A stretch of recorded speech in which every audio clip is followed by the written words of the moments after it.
The president weighed in with the leaders on behalf of this so-called Cadillac tax, the excise tax on high-priced health insurance plan. That is facing some real resistance in the House. Here's Congressman Joe Sestak. They're not just pulling the Cadillac. They're pulling the Chevrolets by 2019 because they indexed it to a wrong inflation rate. We're going to have 1/3 of all the workers in employer-based plans paying a middle-class tax. No, this has to change. He and labor leaders like Jerry McAtee say this is going to be a middle-class tax increase. It could hit up to 40% of union workers. All right, so the important thing, the president has said that he thinks that this excise tax on Cadillac plans is important. He's been convinced by experts across the ideological spectrum that say this is one of those things that genuinely slows the growth rate of costs, and anybody that's worried about the budget deficit knows that we've got to do that. You know, what the president has said is, he's always open to, there are design issues here. He's going to be continuing to work with the Congress to say, are there ways to make it work better? But we want to maintain that crucial focus on cost containment. Even if it's a middle-class tax increase.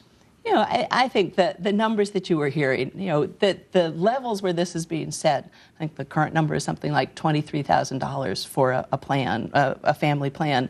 That's a very high level and exempts an awful lot of... Union leaders say it's not. They say that at $23,000, it affects 1 in 4 union members. If you raise the threshold to $27,000, it'll be 1 in 14. Are you willing to raise that level? So you absolutely, I think you got to be very careful on the numbers. They're actually, it's being developed, they're being, changes made to make sure that if you've got just older workers and that's why your costs are higher, or things like that if you're a first responder. So we've been very receptive to arguments like that.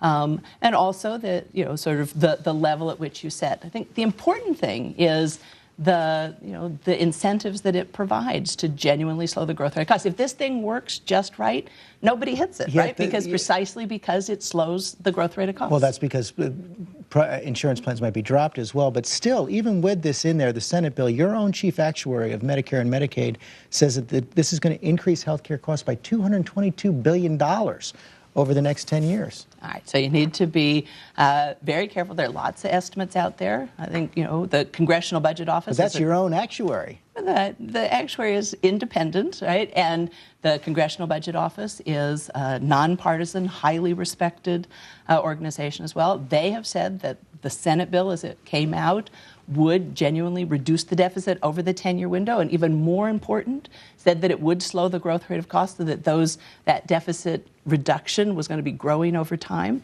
So I do think you need to look at the range of estimates, and we certainly have looked very hard at the CBO estimates and think they're very reasonable.